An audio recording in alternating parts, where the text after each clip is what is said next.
Good morning, everybody, and thank you for being here. I'm certainly thrilled to be here. A little bit of background about myself. I started at NATO September 1st, and so I'm now the expert in all things NATO. The first thing I learned was we are not representing foreign countries. My son thought he was moving to Denmark. That's not the case. We are staying in North Carolina. So, while I'm new to NATO, I'm not new to the industry. I've been in the tobacco manufacturing side and the government relations side for over 20 years. I started my career at U.S. Smokeless Tobacco in Connecticut, doing the policy research and writing a lot of the position papers on all the issues that were out there, which was kind of ironic at the time because it was pretty much just excise taxes, and I think we've seen how the issues have developed through the years. The last 14 years of my career, I was at Reynolds Tobacco, again in the government relations department. And so I think I wanted to give you that background of experience because throughout my career, I have worked very closely with NATO. And one of the things that I've always admired was the engagement that NATO does on the state, federal, and local level. And so I'm thrilled to be here. One of the first learnings that I had so far in my 4 months, in addition to figuring out that we're not a foreign entity, is that NATO's strength is in its retail members. And a lot of you who are members here in the audience, we certainly appreciate your partnership. The voices are real when we go to state capitals or we go on Capitol Hill. Regulators listen to the businesses that we all represent, and so I wanted to thank you all for that. So here is my little plug before I get into the presentation about enforcement. A little bit about our footprint. We are a national retail trade association, and so when you look across our membership across all 50 states and you add it up, we represent 66,000 retail operations, so substantial reach throughout the country. We're a retail-driven based organization, but our membership is also made up of wholesalers and manufacturers as well too, and we also partner with a lot of the state trade associations that are out there as well. The third one is in the middle there. That's our bread and butter. We engage, as I mentioned in the opening, on federal, state, and local advocacy issues, on all issues related to tobacco, so tobacco taxes, flavor bans, what's going on Capitol Hill as well too. The fourth one there in terms of a news resource, a lot of our members really rely on NATO to keep up with what's going on from a regulatory standpoint. I know a lot of you in this room are very attuned to what's going on in your state and probably on Capitol Hill, but a lot of our members do not, so we keep them up to speed in terms of regulatory changes that are out there. And then lastly, but certainly not least, is our engagement with the FDA. This was another thing I was very proud of when I assumed the role at NATO, was the ongoing dialogue that we have with the FDA leadership. And so I know at times it can be frustrating with what comes out of the FDA, but we feel it's very important to at least keep that dialogue going. And so one of the first meetings that I had when I took over the role was a meeting with Commissioner King and his leadership team where I got to introduce myself, talk a little bit about NATO. And it was a productive meeting in that he very much wants to keep an open line of communication between NATO and the FDA. So, the topic of today is enforcement. And when I was thinking of words to put on the slide, I really couldn't put words that were fit to print. And so, after some thought, I think all of you in this room who've been dealing with enforcement, have some sort of frustration. There's confusion, you're puzzled, there's a lack of clarity coming out of how things are being enforced. And so the goal of today is to provide a little bit of clarity. And over the next few minutes, I hope that you'll walk away with a better idea, but truth be told, it's a complex space and it takes time to really figure out what the various regulatory agencies are doing in the enforcement space. So today, what I really want to focus on, we could pick our favorite agency, but really going to hone in on how the FDA is enforcing tobacco products at retail. And certainly, we know on the federal government level, there's numerous agencies that have an enforcement arm, whether it be the Department of Justice, the Alcohol, Tobacco, and Firearms, the Tobacco Tax and Trade Bureau, the list goes on and on. But really want to focus in on the FDA. They are the agency of jurisdiction. They have been since 2010 in terms of their ability to regulate tobacco products. Also wanted to spend a few minutes on the states. This, as we all know, and we just saw in the previous presentations, tobacco taxes are big business for the states, and they fund a lot of important programs. So you have regulatory agencies there, in particular, that are interested in making sure that the taxes are collected and that the laws are being enforced. And that little stripe along the bottom, a lot of localities have also engaged in this space. We've seen a huge uptick in the amount of localities that are starting to regulate tobacco, whether it be flavor bans, licensing restrictions, so they're now having a piece in terms of enforcing the laws that they are passing. One last thing before I leave this slide, I think it's important, and I know we're going to talk about flavors later this morning, but there are 5 states that have some sort of flavor ban.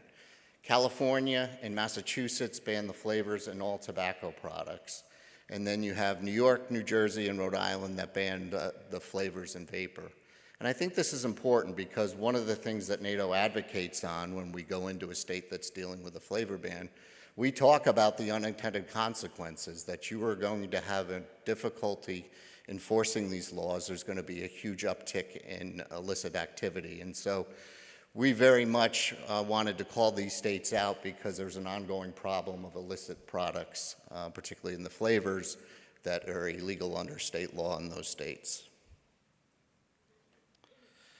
Okay, so let's get into the types of inspections. And I'm going to go through 4. There's only 3 on this slide because I ran out of space. But the first one deals with undercover buys when minors go into retail stores. And often when you hear the FDA tout their enforcement record, the data that they're pulling from is the record that they've done as it relates to inspections of underage purchasers. And so what these inspections are, basically the minor walks in to a store unannounced, you do not know that you're being inspected, and they attempt to buy the product. And obviously a violation occurs if the underage person is actually able to buy the product or the ID is not being checked. The second type of inspection is an advertising and labeling inspection. And this is one where, again, you have no pre-announcement that the FDA is coming, but when they walk in, they do announce themselves. And so some of the things that they're looking for when they're announcing themselves and looking at your retail store is, are you selling authorized products according to the FDA? Are you making sure you're not providing free samples, that you're selling tobacco products in the appropriate pack size?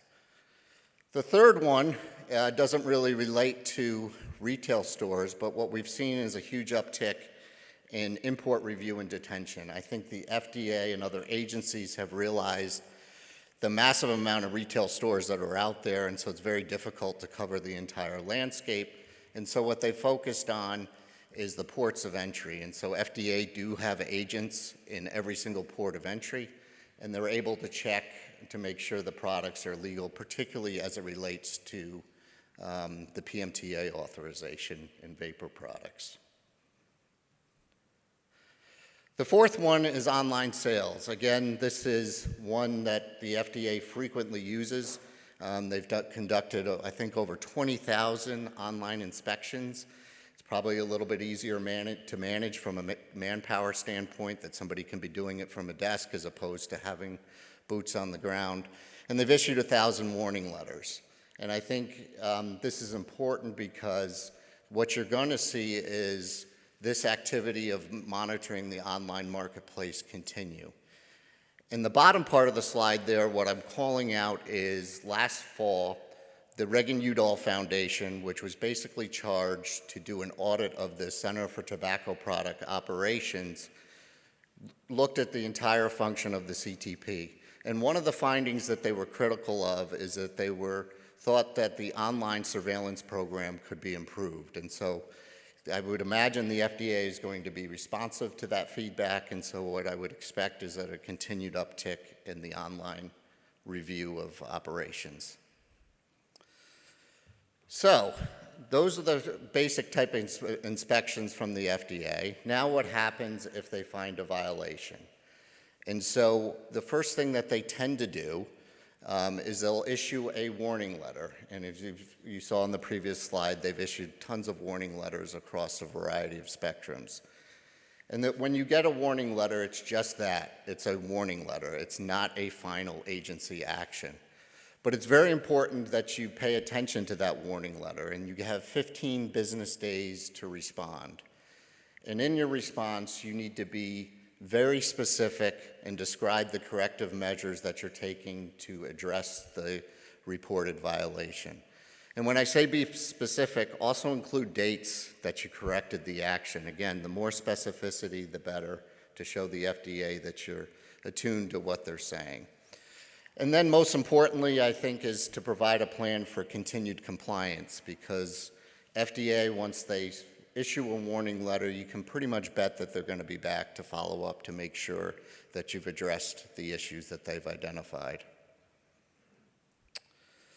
So that's the warning letter piece. 133,000 have been issued to date, and so again, that goes back to when the FDA got jurisdiction over tobacco products, so we're talking about a 14-plus year time period. So what happens next once they issue the warning letter and they come back and they find something else? The most frequent thing that they do in terms of a more punitive enforcement action is what's known as a civil monetary penalty. And they've issued over 31,000 of these to date. And what you're seeing in recent trends is very much a focus on the flavored disposable products that they are focused on issuing civil monetary penalties for. Last year, this slide is out of date because of what happened yesterday, which I'll get to, but last year the FDA for the first time issued the maximum civil penalty to 22 retailers that were selling Elf Bar. And at the time, the civil penalty was $19,000, so real money. Just yesterday, the FDA announced that they issued civil monetary penalties for another 21 retailers. Again, I think they were selling flavored Escobars, and the fines have actually gone up. It's a little bit over 20,000 now. They're adjusted every year based on the rate of inflation. So that's civil monetary penalties. Moving on to no tobacco sales orders. No tobacco sales orders are exactly like they sound.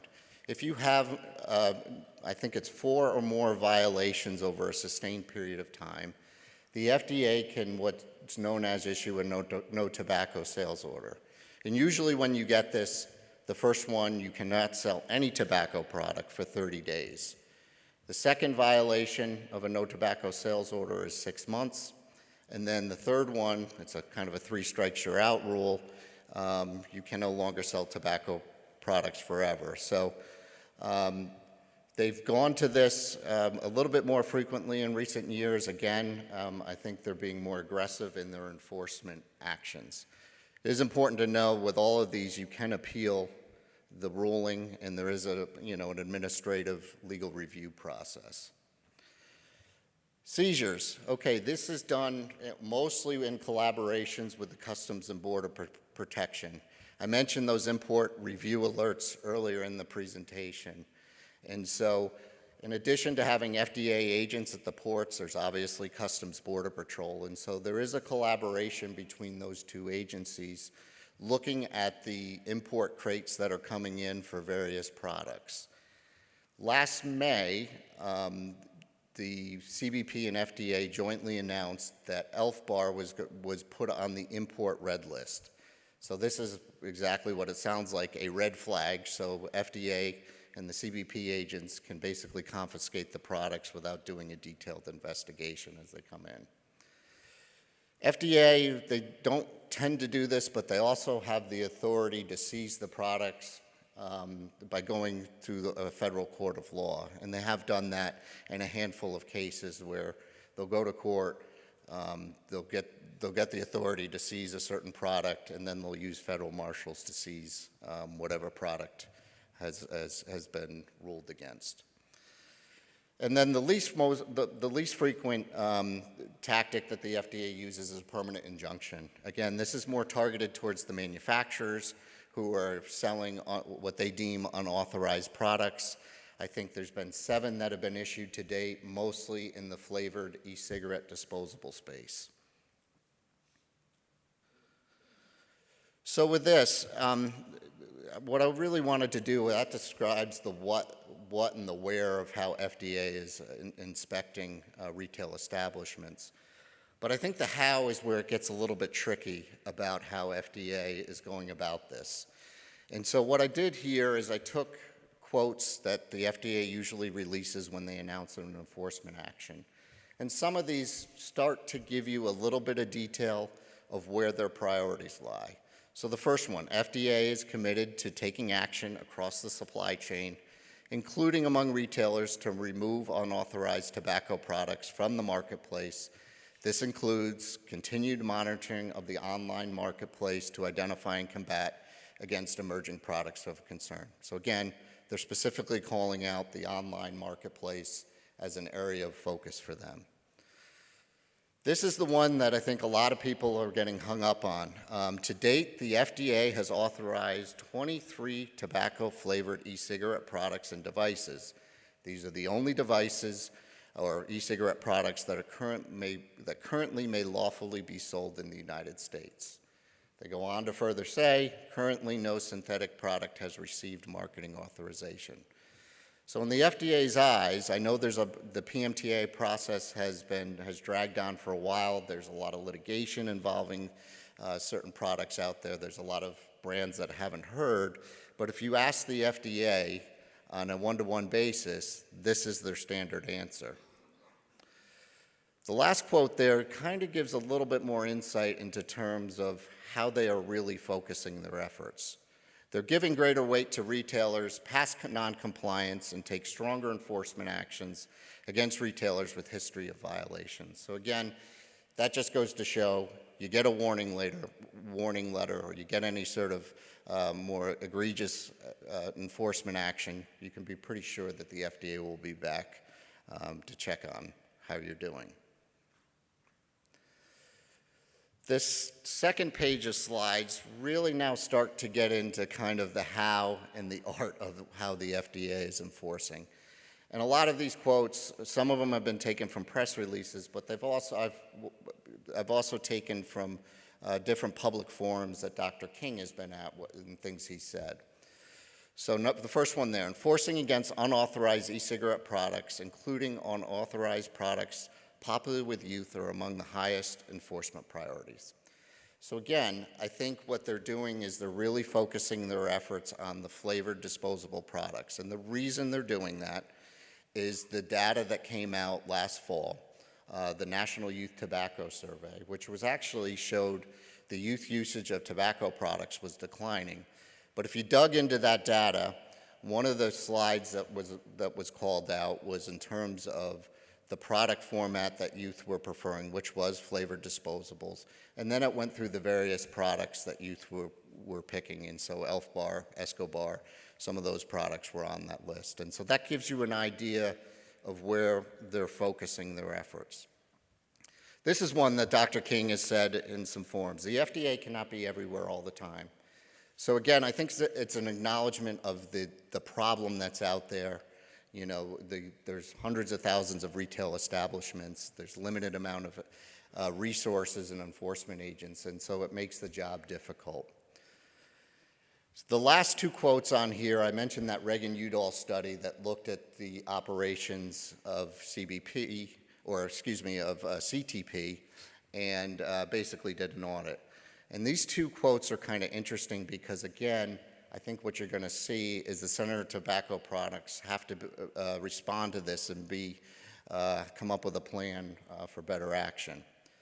Recognizing that it will not be possible to clear the market of illegal products, CTP should be explicit about its enforcement strategy. So again, give greater detail about how they're going about their various enforcement activities. And this is one I think we all can agree with in this room. The panel strongly recommends CTP use public communications to provide greater transparency about the agency's approach to compliance and enforcement, including posting and disseminating a list of legally marketed products. Now, this is the one that the FDA says, well, there's only 23 e-cigarette products that have been granted a PMTA, and I think 45 when you figure in some of the other products that have gotten a PMTA in the past. But I think one of the frustrations that retailers and everybody in the industry has is nobody knows where certain products are in the PMTA process. We know what 23 products have gotten approved. We know the products that have gotten denied, but we don't know the ones that are currently under review with the agency or the ones that are being challenged legally. So I wanted to put this on a slide and this should not be surprising, that vaping is getting the media attention. The reason I think this is important is because FDA is probably like any other agency or entity for that matter. They're responsive to what the media is talking about. And so there's been a number of media stories by some prominent politicians, whether it be Senate Majority Leader Chuck Schumer, who talked about his concerns over the flavored disposable products that are coming in from China. And so I think what you'll continue to see is a focus on the enforcement actions around those products. So here, what I wanted to look at was, okay, so what has FDA done? And so what I looked at was the recent enforcement actions, I think over the period of the past 4 months. And that stripe on the bottom kind of gives what I see as the common themes. What the FDA is looking at and focusing their enforcement attention on is youth-appealing flavors. And I know that can be a debatable what's a youth-appealing flavor, but certainly I think some of the products that are out there that might be aligned to candy products or things like that with egregious flavor names, there will be areas that the FDA will focus on. They're also looking at the packaging. And so if you look at the recent enforcement actions, last November, they went after some companies that were selling e-cigarette products that were mimicked soda bottles and also candy bars. And then lastly, like I said, disposables seems to be a focus area, particularly the flavored disposables, which again, according to the data in the National Youth Tobacco Survey, was what the youth who were using e-cigarette products were using. So that's the FDA. I did that in about 6 or 7 slides, and I probably could do it about 500 and would still not be clear. But nonetheless, it gives you an idea of how FDA is focusing their enforcement attention. I did want to just spend a second or two on what the states are doing. I mentioned earlier the states that are banning flavors in tobacco products.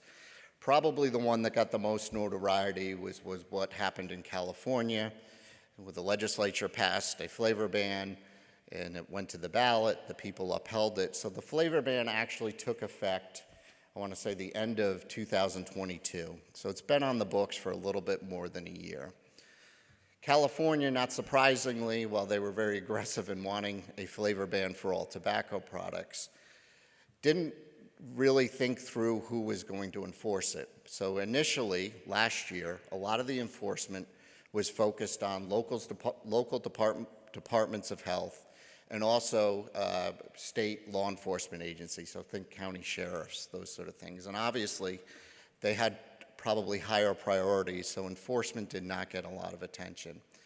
So what they did is they recognized the huge uptick in illicit flavors out there. I think anybody who's been to California, it's not hard to find a flavored tobacco product in various places. And so what they've done is they've increased the penalties. I think it went from $300 to a little bit over $600 per violation if you're caught selling a flavored tobacco product. And they're also trying to bring some continuity to how it's going to be enforced, the flavor ban. And so now the State Department of Health will be on the hook to come up with an enforcement strategy. So we'll see how that plays out here in 2024. The other thing that I wanted to call out, and these are, there's a lot of controversy around these bills that are out there, are these state vapor directories, and they're being pushed by, full disclosure, by some manufacturers.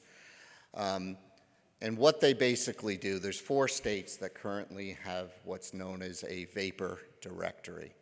And so what these are in response to is the lack of clarity coming from the FDA that the state has basically passed a law that requires a registry.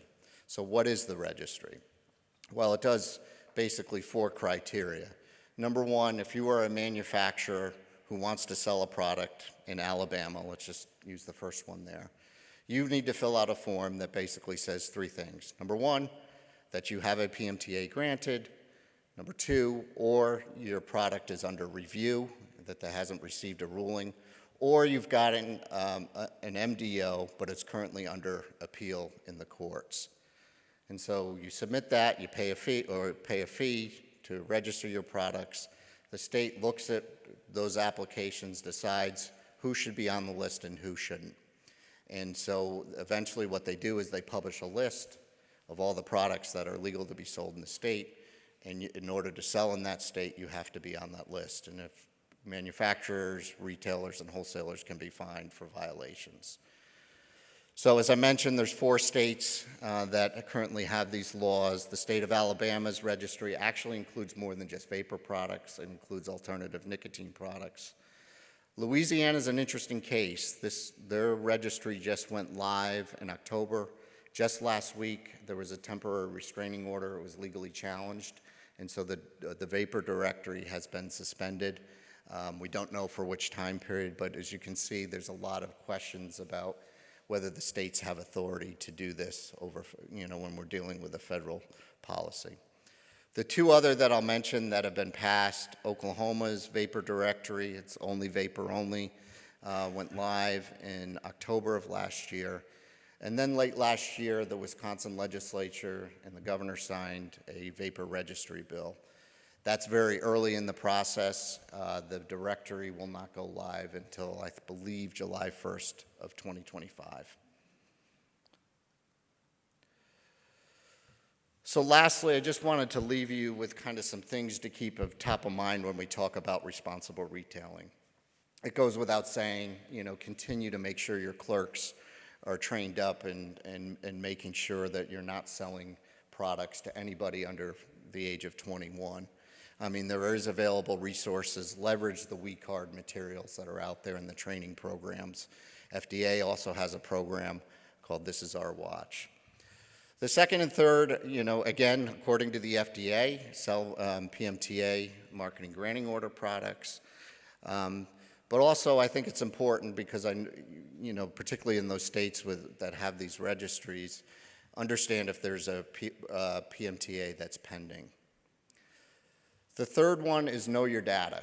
And again, I've talked about the National Youth Tobacco Survey. It's about 60 pages long. It's worth a read. It can be boring. There's a lot of stats and figures in there. But I think it gives you a real idea of where potentially the FDA will focus its efforts. As I mentioned, disposables has gotten a call out due to what was in the NYTS data. And this fifth one, the FDA does have a reporting process. A lot of you probably in this room are complying with all laws, and there's an element of frustration that maybe others aren't. And so the FDA, it goes back to Dr. King's quote, cannot be everywhere all at once. And so I think what they're asking for is assistance in identifying the bad actors that are out there. And so there's various ways you can report reported violations, and including it can be done anonymously. The last thing that I just wanted to mention is to stay informed. The FDA, probably Center for Tobacco Products, sends out probably 2 to 3 press releases a week. And so I would recommend you subscribe to their mailing list because it keeps you abreast on what the FDA is doing from a strategy standpoint, but also from an enforcement standpoint, that you'll be able to see trends of what they're doing.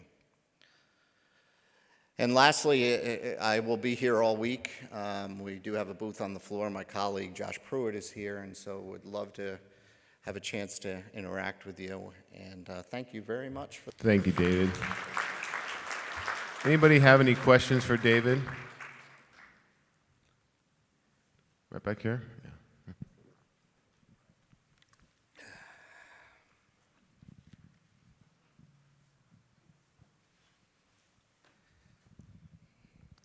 Yeah, in regards to the Elf Bar retailers that were singled out and had to pay a fine, how does the FDA just randomly pick retailers and fine them and get away with not getting all the retailers that are doing it? It's being singled out, and it's unfair to the other retailers.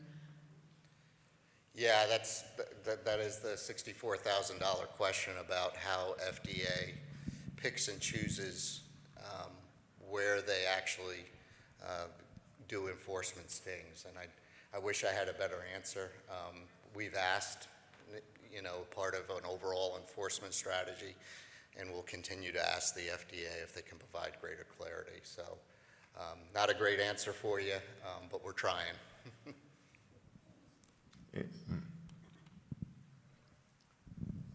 So I have a question about the new products they come out with like every week or every month, right? That are not PMT applied or approved. Is FDA doing something about them, or? Yeah, I mean, like I said, they stick to that one line that only PMTA authorized products are allowed to be sold.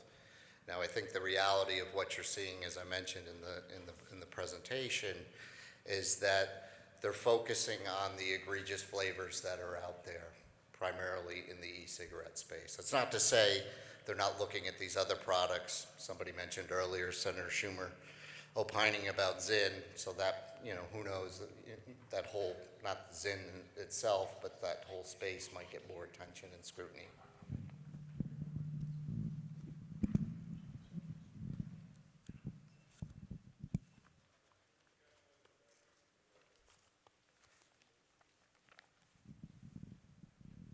Thank you. Hi, good morning. Is there any real health study official for the FDA, or do we really know what is the harm caused by vape against the harm caused by tobacco? Yeah, it's a great question, because I think, again, going back to hearing Dr. King speak in numerous forums, and this ties into the PMTA process as well. The FDA has acknowledged the risk continuum amongst tobacco products. Dr. King, he makes he tells a story when he first took over the agency. One of the first things he said, yeah, there's a continuum, and folks who migrate away from combustible products into vapor and some of these other products. So they've acknowledged that issue of tobacco harm reduction. The problem is the actions that they've done with the PMTAs, they haven't followed up on that, with granting only 23 products. He's also said, one of the other things that they're all tobacco flavored. He says, I'm very much open to approving an FDA or a PMTA for a flavored e-cigarette product.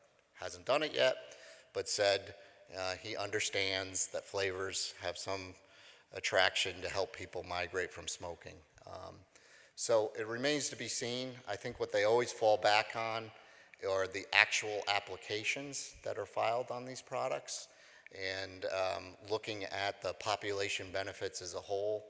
And a lot of times what he'll say is the science that was submitted did not measure up to the standards that make it appropriate for the protection of public health. So I would say it's a mixed bag. There's an acknowledgement, but there's not a lot of action to back up the acknowledgement of the risk continuum. Yeah. Hey, Greg. Thank you. Hey, Gregory Conley with the American Yeah. Vapor Manufacturers Association. Just curious, I have not seen you guys testifying on these bills this session. Is NATO in support of these PMTA registries, which, it should be noted, they constitute de facto state bans with heavy fines? for all sales of synthetic nicotine and 99.9% of disposables. So for the people attending this event, those are the products that really keep their doors open. So I'm just curious what NATO's position is. Yeah, it's to answer your question, we're talking about the position. There's a lot of divergent opinions within my organization, and so we have not engaged in those bills as of yet. And we're continuing to talk as a board. So that's the best answer I can give you, Greg, that we're not. Good? Yep.